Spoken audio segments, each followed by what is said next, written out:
Di video kali ini gue mau ngebahas ya prediksi gue tentang apa yang akan terjadi di chapter 139 nanti. Gue gak mau nyebut ini teori sih, ya bisa dibilang ending ideal versi gue sendiri lah. Jadi ya jangan dijadiin patokan guys. Tapi ya terserah kalian sih.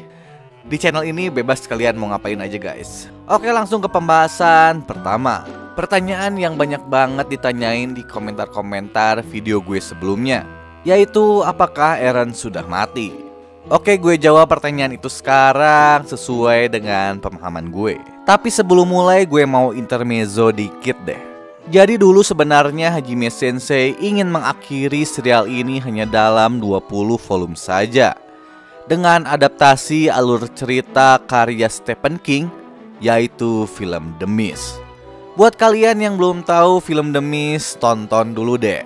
Endingnya gila parah men, dark ending banget lah pokoknya. Tapi ya karena respon dari para penggemar, akhirnya Hajime mengubah sedikit ending katanya, biar gak terlalu memberikan trauma kepada para penggemarnya. Dan selanjutnya gue lagi-lagi ngebahas komentar Hajime pada tahun 2019 lalu. Ya kurang lebih ginilah katanya. Saya pikir ingin memberikan arti seperti mengkhianati orang atau menyakiti mereka. Gue dulu sempat berpikir kalau perkataan ini sebenarnya cuman gimmick guys. Tapi ya gue pikir sekarang kayaknya enggak deh. Ngelihat chapter 138 kemarin, buat gue yakin sekali perkataan Hajime tentang dark ending itu benar adanya.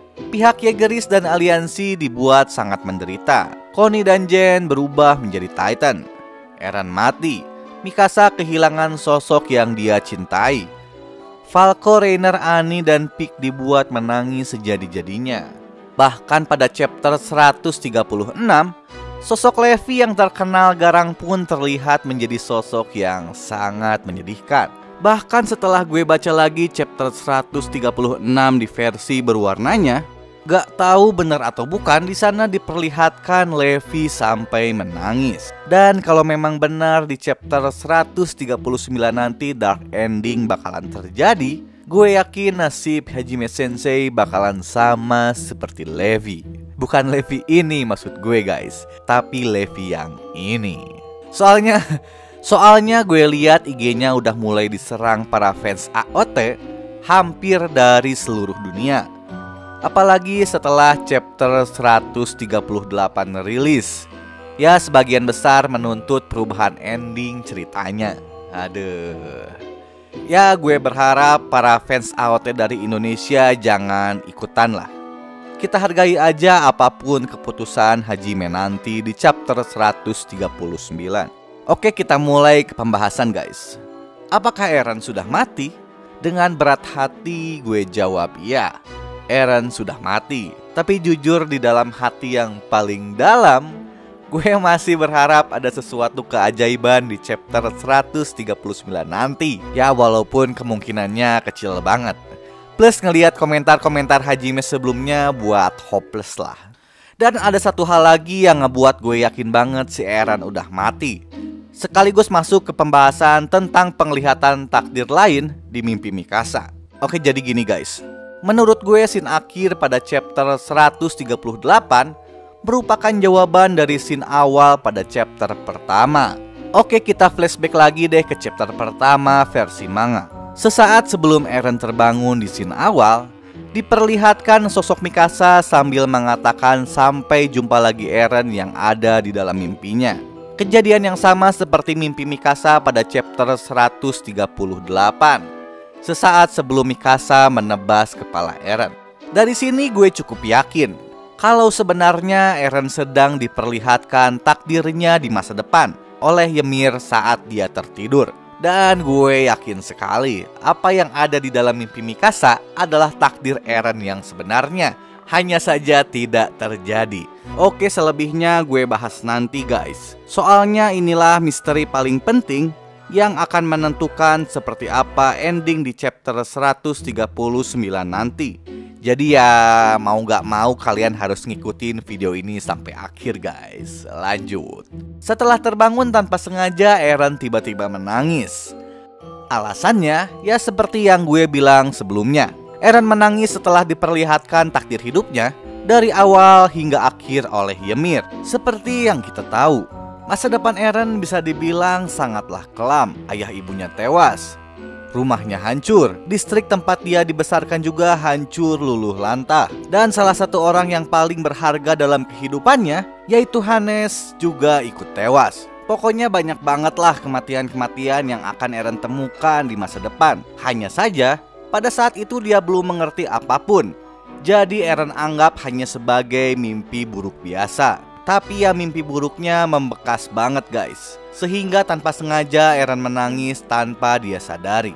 Hingga akhirnya Eren mengerti tentang mimpi itu ketika Eren memeluk tubuh Ymir di dalam dunia pet pada chapter 122 dengan judul Darimu 2000 tahun yang lalu. Jadi bisa diartikan seperti ini guys. Pada chapter pertama, untuk pertama kalinya Ymir mengirim pesan kepada Eren tentang takdir hidupnya dari awal hingga akhir. Ya teaser lah. Dan untuk kedua kalinya, Ymir memberikan pesan itu sekali lagi pada Eren di chapter 122. Hanya saja, untuk yang kedua kalinya ini, Ymir tidak hanya memperlihatkan takdir Eren dari awal hingga akhir, tapi seluruh pengetahuannya dan juga alasan kenapa dia memberikan pesan itu kepada Eren. Jadi pada saat itulah Eren mengerti dengan takdir hidupnya. Sebuah takdir yang akan mengubah seluruh takdir bangsa Eldia, sekaligus membebaskan Ymir dari penderitaannya. Oke, kita flashback dikit deh ke chapter 122. Gak lama setelah Eren memeluk Ymir pada chapter 122, tiba-tiba dia bertanya kepada Ymir dengan ekspresi terkejut sekaligus kebingungan. "Ymir, apa kau yang membimbingku kemari?" Sebuah pertanyaan dan ekspresi yang sangat bertolak belakang dengan apa yang terjadi sesaat sebelumnya ketika Eren mati-matian meyakinkan Ymir dengan sangat emosional untuk menghentikan perintah Euthanasia Zeke. Konteks pembicaraan Eren pun tiba-tiba berubah. Bahkan Eren berkata lagi kepada Ymir, "Kau sudah menunggu selama ini sejak 2000 tahun yang lalu untuk seseorang. Karena kejadian itulah gue akhirnya berspekulasi." Pada saat Eren memeluk Ymir di dunia pet, untuk kedua kalinya Eren diperlihatkan kembali mimpinya pada chapter pertama. Hanya saja penglihatan yang diberikan Ymir saat ini lebih lengkap dari sebelumnya. Kejadiannya samalah kayak waktu si Rodriguez nyentuh si Eren, atau pas lagi dia menyentuh tangan Historia. Hanya di manganya tidak diperlihatkan jelas. Dan pada saat itu jugalah Eren akhirnya paham dengan pesan yang diberikan Ymir. Kalau ternyata keputusan-keputusan yang Eren buat selama ini bukanlah keputusan yang dia buat sendiri, melainkan ada campur tangan Ymir di dalamnya. Oke, sekarang pasti muncul pertanyaan baru. Apa tujuan Ymir yang sebenarnya? Oke, untuk menjawab pertanyaan itu kita masuk ke pembahasan selanjutnya tentang Pet dan Ymir. Sekaligus pembahasan paling menarik guys. Karena gue yakin di chapter 139 nanti, misteri inilah yang akan terungkap dan akan membongkar semua misteri besar yang ada di Attack on Titan. Oke, sekarang kita kembali ke 2000 tahun yang lalu.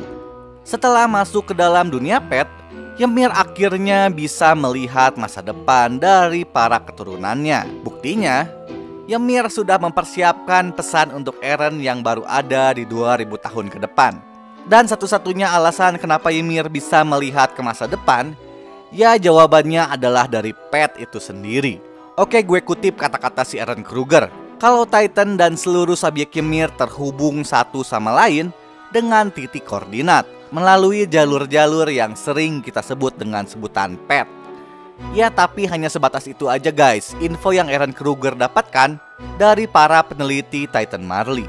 Bahkan kebenaran tentang apa pet itu masih belum diketahui sampai sekarang. Akhirnya karena hal ini jugalah membuat gue mencari tahu apakah makna dari pet itu sendiri.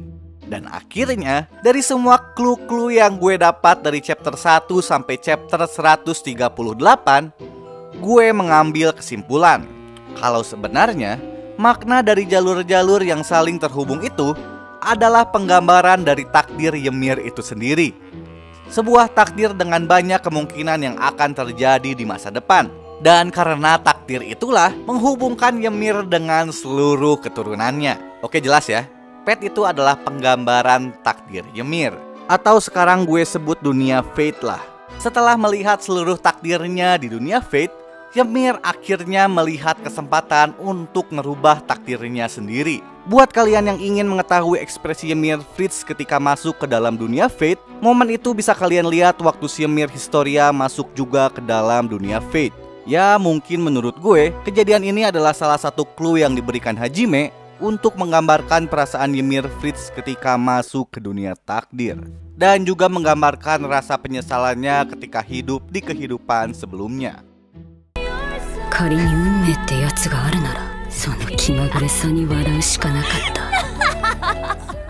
Jir, dalam banget. Emang cerita si Ymir ini pasti dalam-dalam banget guys, menyentuh hati lah. By the way, video ini juga merupakan video lanjutan dari video gue sebelumnya dengan judul Alasan Ymir Tersenyum di akhir chapter 138. Wajib nonton guys, soalnya nyambung banget ke video ini. Oke, lanjut. Dari jutaan kemungkinan di masa depan, Ymir melihat harapan itu ada pada takdir Eren. Dan dari takdir Eren jugalah Ymir berharap bisa mendapatkan jawaban dari pertanyaan-pertanyaan yang dia tidak bisa dapatkan semasa hidupnya. Dan gue yakin Attack Titan sendiri adalah metode yang Ymir gunakan untuk mendapatkan kebebasan dan bertemu dengan Eren. Arti sebuah kebebasan yang gue maksud ini adalah kebebasan Ymir untuk memilih takdirnya sendiri. Atau bisa diartikan juga gini guys, dengan Attack Titan jugalah Ymir dapat mempengaruhi keputusan-keputusan dari para pewarisnya untuk melawan takdir mereka sendiri, sehingga takdirnya di masa depan pun akan ikut berubah. Ingat guys, Ymir belum mati, tubuhnya memang musnah, tapi jiwanya masih ada hingga saat ini. Oke, sekarang gue balik lagi ke pembahasan sebelumnya tentang penglihatan Mikasa dan kenapa Eren bisa paham dengan tujuan Ymir setelah memeluknya sesaat sebelum Rumbling terjadi. Oke, jadi gini guys, setelah memeluk Ymir, Eren akhirnya paham kalau takdir yang sekarang bukanlah takdir Eren yang sebenarnya. Takdir Eren yang sebenarnya adalah seperti apa yang ada di dalam mimpi Mikasa. Sama seperti mimpi yang diperlihatkan Ymir pada chapter pertama. Seperti yang gue bilang tadi, di chapter pertama Eren diperlihatkan takdir hidupnya dari awal hingga akhir. Dalam artian, penyerangan ke Liberio dan pembantaian jutaan jiwa di benua Marley bukan takdir Eren yang sebenarnya, tapi takdir yang dipilih Ymir. Dalam artian, Ymir sendirilah yang mempengaruhi keputusan-keputusan yang Eren ambil, sehingga takdir Eren pun berubah, dan penyerangan ke Liberio akhirnya terjadi. Menurut gue, Eren memang sudah memiliki sifat keras sejak kecil. Bahkan dia juga menghabiskan para penjahat yang menculik Mikasa. Dengan catatan, orang-orang tersebut memang pantas untuk dihabisi. Tapi untuk membantai jutaan jiwa yang tidak bersalah termasuk wanita dan anak-anak, gue yakin Eren tidak akan sanggup untuk melakukannya. Sama seperti Eren yang ada di dalam pikiran Mikasa. Satu-satunya orang yang sanggup untuk melakukannya, ya hanya seseorang yang tidak mengenal apa itu arti sebuah kebahagiaan, yaitu Ymir sang pendiri. Jadi bisa dibilang takdir Eren yang sebenarnya adalah pada saat dia menanyakan statusnya kepada Mikasa di kamp pengungsian setelah bertemu Ramzi. Setelah itu takdirnya sudah bukan takdir Eren yang sebenarnya, tapi takdir Eren yang lain. Takdir yang terjadi karena keputusan-keputusannya yang dipengaruhi oleh Ymir. Seperti yang gue sebutin sebelumnya, kalau Attack Titan sendirilah adalah metode yang Ymir gunakan untuk mempengaruhi keputusan dari para pewarisnya, sehingga takdirnya di masa depan pun ikut berubah. Dan karena inilah Ymir masih terikat dengan dunia yang dia tinggalkan. Sama seperti perkataan Zeke kepada Armin di chapter 137. Karena takdir pilihan Ymir itu jugalah makhluk halusigenia akhirnya keluar menampakkan diri. Jadi ya tinggal selangkah lagi si Ymir bisa terbebas dari kekuatan makhluk tersebut, sekaligus ending dari takdirnya itu sendiri. Dan gue yakin sekali makhluk tersebut akan musnah di chapter 139.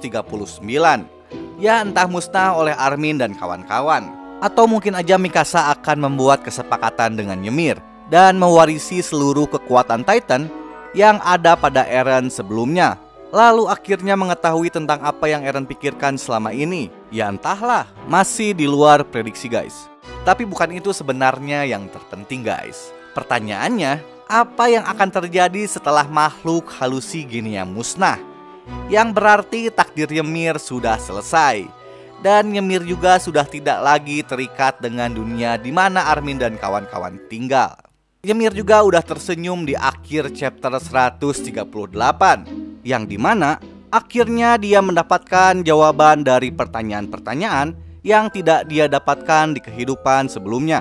Dan ya inilah punchline-nya guys. Ada dua kemungkinan yang akan terjadi, yaitu akhir yang baik dan akhir yang buruk, atau istilahnya happy ending atau dark ending. Oke, gue mulai dari happy ending dulu deh. Semua kekuatan Titan lenyap bersamaan dengan musnahnya makhluk halusigenia.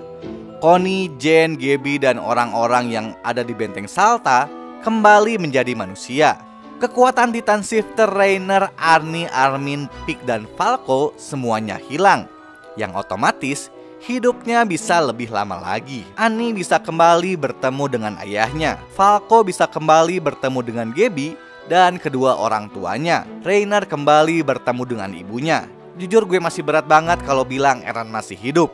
Tapi ya seenggaknya kedua temannya sejak kecil, yaitu Armin dan Mikasa, masih bisa melanjutkan hidupnya dan membuka lembaran baru. Levi kemungkinan besar akan membuat kedai tes seperti apa yang dia inginkan sejak lama. Jane akan membuat pemandian air panas atau mungkin peternakan kuda. Ya entahlah. Connie akan kembali bertemu ibunya. Falco dan Gaby mungkin mendapatkan penghargaan tertinggi dari pemerintahan Marley. Lalu ketika besar nanti mereka berdua akhirnya menikah. Lalu pasti banyak yang bertanya-tanya, bagaimana nasib Eldia, Marley, dan seluruh dunia? Apakah orang yang selamat dari kejadian Ramling gak akan semakin membenci Eldia? Karena gara-gara Ramling lah banyak kerabat dan keluarganya yang mati, dan kebencian akan terus berulang. Jawabannya betul, pasti mereka akan membenci Eldia. Tapi kejadian saat ini berbeda dengan kejadian 1700 tahun yang lalu, yang dimana sekarang para petinggi Marley sepakat untuk menghentikan peperangan. Gak seperti ribuan tahun sebelumnya. Pemerintah Marley dendam banget sama ras Eldia, sampai membuat sejarah kalau Eldia adalah ras keturunan iblis, yang akhirnya menyebar ke seluruh dunia, lalu siklus kebencian pun terjadi. Ingat, Marley sekarang adalah negara paling berpengaruh di dunia. Gue yakin setelah peperangan usai, pemerintah Marley dan Eldia akan bekerja sama untuk membuat sejarah baru dengan tujuan menghentikan kebencian antaras yang selama ini terjadi, dengan harapan di beberapa generasi ke depan kebencian itu sudah benar-benar hilang dan seluruh dunia akan damai seperti apa yang Eren harapkan. Jadi menurut gue konflik Eldia, Marley, dan seluruh dunia bisa dikatakan selesai dengan berjalannya waktu. Ya itulah happy ending ideal versi gue guys. Tapi sayangnya kemungkinan itu kecil banget guys, karena Marley sendiri sekarang sedang mengalami penghancuran besar-besaran. Jadi otomatis powernya sebagai negara paling berpengaruh pun hilang. Ditambah lagi, apabila kekuatan Titan hilang, Marley bukanlah siapa-siapa, yang akhirnya Marley tidak bisa membantu bangsa Eldia, terutama bangsa Eldia di Pulau Paradise, untuk menghentikan siklus kebencian. Bahkan setelah kekacauan ini, mungkin aja Marley sendirilah yang akan hancur karena kekejamannya menjajah negara-negara lain dengan kekuatan Titannya, yang akhirnya negara-negara tersebut sekarang balik menyerang. Dan sekarang kita masuk ke teori dark ending. Oke, persiapkan hati kalian guys. Setelah makhluk halusigenia musnah, otomatis perjalanan hidup Ymir juga tamat. Kematian yang dia cita-citakan sejak lama akhirnya terwujud. Dan otomatis para subjek Ymir yang merupakan bagian dari takdir Ymir itu sendiri akan ikut musnah. Armin musnah, Jane, Connie, Gaby musnah, Falco musnah, Reiner musnah. Jadi akhirnya terjawab ya, kenapa dari dulu Reiner gak mati-mati guys? Ya karena belum takdirnya aja guys. Historia musnah. Semua bangsa Eldia yang sebelumnya bertahan di benteng Salta pasti ikut musnah. Orang-orang Eldia di Paradise juga musnah. Ya kejadiannya hampir sama lah kayak di ending film Avengers Infinity War. Ya sedih banget sih. Yang selamat dari pasukan aliansi cuman satu sih kata gue, yaitu Kapten Levi. Ya alasannya cuma satu, karena Levi adalah keturunan Ackerman. Mikasa sebenarnya bisa aja hidup sih, tapi berhubung Mikasa satu paket sama Eren dan Armin, ya menurut feeling gue nggak akan selamat lah. Ditambah lagi keinginannya untuk terus bersama Eren. Dan kata-katanya di akhir chapter 138, ya udah jadi clue aja sih. Tapi ya lihat nanti aja deh. Terus tentang anaknya si Historia, jujur gue yakin dia selamat. Ya satu-satunya alasan gue yakin anaknya Historia selamat, ya gara-gara panel yang digambar si Hajime ini guys. Aduh. Ya segitu aja dark ending ideal versi gue. Tapi buat kalian yang masih belum puas, oke gue lanjutin deh. Gue kasih sedikit obat lah agar trauma kalian hilang. Apa kalian masih ingat sekarang Ymir masih hidup? Hanya saja dia tidak memiliki raga. Dan di ending chapter 138, Ymir akhirnya tersenyum. Seakan dia sudah menentukan takdir apa yang akan dia pilih nanti. Dan kemungkinan besar takdir yang dipilihnya bukanlah kematian, melainkan Ymir ingin mengulang takdir hidupnya sekali lagi. Hidup bebas tanpa perbudakan yang selama ini Ymir inginkan. Jadi bisa disimpulkan anak yang dilahirkan Historia nanti adalah Ymir dengan takdirnya yang baru. Dan nantinya dari keturunan Ymir yang baru inilah akan lahir jiwa-jiwa baru, yang mungkin aja salah satu di antara mereka adalah Eren, Mikasa, dan Armin di masa depan, tapi dengan takdir yang berbeda. Terus kalian deh gue tebak siapa orang yang digambar Hajime di panel terakhir yang selama ini menjadi misteri. Menurut prediksi gue, itu adalah Ymir dan Levi. Ya segitu aja guys pembahasan gue di video kali ini. Gue ingetin sekali lagi, semua yang gue sebutin tadi adalah ending ideal versi gue. Soalnya prediksi ini pure gue buat sendiri setelah ngikutin manganya dari chapter 1 sampai chapter 138. Ya soalnya gini guys, bisa dibilang cerita Attack on Titan ini termasuk ke dalam cerita misteri. Salah satu kategori cerita yang paling gue sukai. Dan satu lagi, tinggal satu chapter lagi cerita ini berakhir. Jadi ya bisa dibilang euforianya agak kurang lah kalau gue nggak ngapa-ngapain. Oh iya by the way, buat kalian yang suka dengan pembahasan gue kali ini, bolehlah ditekan tombol subscribe-nya guys. Sekali lagi gue ucapin terima kasih yang udah nonton video gue dari awal sampai akhir. Ketemu lagi di video gue selanjutnya. Ciao.